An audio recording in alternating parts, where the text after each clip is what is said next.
Sziasztok gyerekek! Éppen a focaccia kenyértésztáját dagadtottam, illetőleg felfutattam az élesztőt, bele a lisztet, és mentem a mosogatóhoz, hogy meleg vagy langyos vizet öntsek hozzá, és közben így a fejembe bele csúszott egy gondolat, egy emlék, a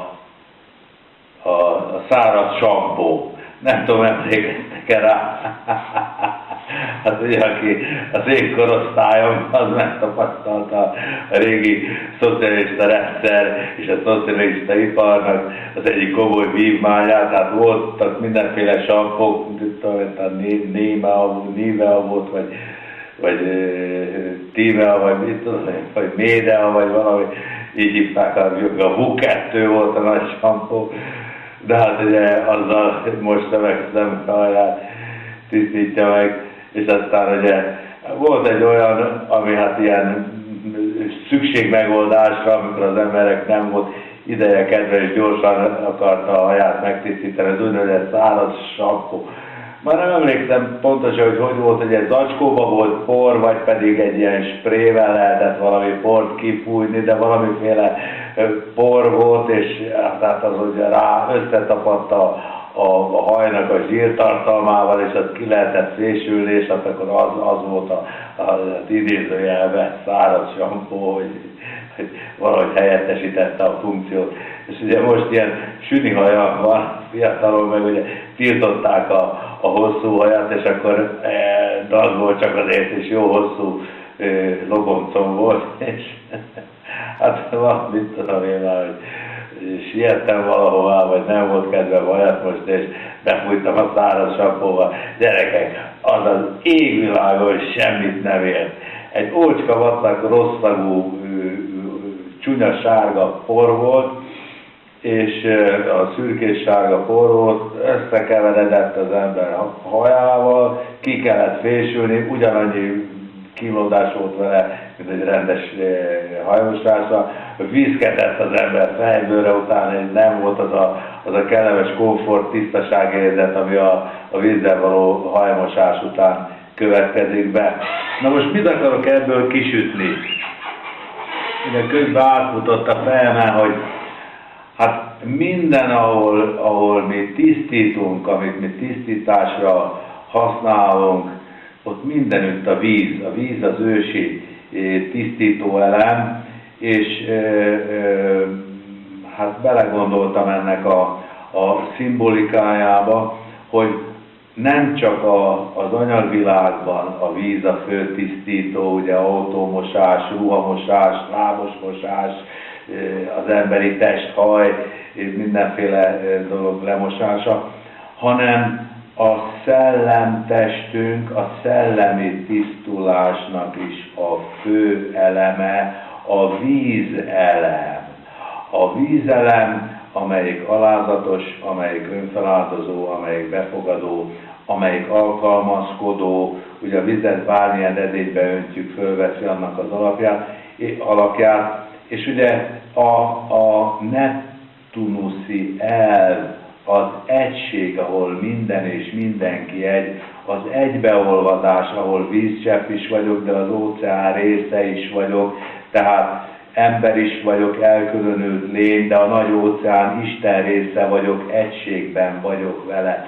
Ez az, ami az embert megtisztítja. És ilyen szempontból ugye téves terminológia a kereszténységben, vagy legalábbis a katolikus vallásban erősen használt tisztító tűz elnevezése, hogy azt képzeljük, hogy a túlvilágon tisztító tűzbe kerülnek emberek, mert a tűz, az élet, az energia, a víz, ami tisztít, a sok tűz, ugye, az a pokol, akiben nagyon nagy az önzés, nagyon a világítani akarás, a gőg, az bizony a pokol, és mind a 4 elemre szükség van, a tűz, víz, levegő, földre, de ugye helyre kell tenni a dolgokat, hogy a tűz, az energia és élet nagy mennyiségben a pokolnak az analógiája, a víz pedig a tisztító elem, és a víz által tisztulunk meg. Sok embernek a horoszkópjára egy pillantást vetve látszik, hogy kevés benne a tűzelem, nagyon tudnak szenvedni, borzasztó nehéz nekik bocsánatot kérni, borzasztó nehezen tudnak alkalmazkodni, nehezen tudják alárendelni magukat, és én ezzel nem akarom abszolutizálni a vízelemet, hogy csak az a jó, és az ember mindenkinek önzetlen legyen, mindenkinek alárendelje magát, ugye, és mindenkihez csak alkalmazkodik, és mindennel és mindenkivel egy legyen. Miért van, akivel nem akarok egy lenni, és kész. Puff. De a vízelemnek a hiány az mindig szenvedteti az embert, a hiány az mindig ugye a teljesség megcsonkítása, az mindig a polaritásnak a jellemzője a hiány. Akiből hiányzik a vízelem, a saját önzésétől, a saját tűzelemétől nagyon tud szenvedni, mert nincs vízelem, amelyik kiegyensúlyozza és lehűtse a tűzelemét. Nagyon szerencsések az olyan emberek, akikben a tűz és a vízelem egyensúlyban van. Hála Istennek, nekem 5 tűzelem, 5 vízelem van, a szerelmemnek is pontosan 6 tűz, 6 víz egyensúlyban van, és ezáltal hát aki ezzel az adottsággal rendelkezik, az mind a két lábára tud lépni, és tud tűzeleműként is működni, és vízeleműként is működni. 100-szornak és egy a vége, gyerekek, száraz sampót mert borzasztó vacak, nem jó semmire, annál az se jobb, ha az ember akkor nem csinál semmit a hajával, hanem csak megfésülni, vagy vissza. Az olaszok ugye szeretik krémezni és brillantinnal, hogy csillogjon. Én azt nem szeretném, hogy oda ragadjon a fejemhez.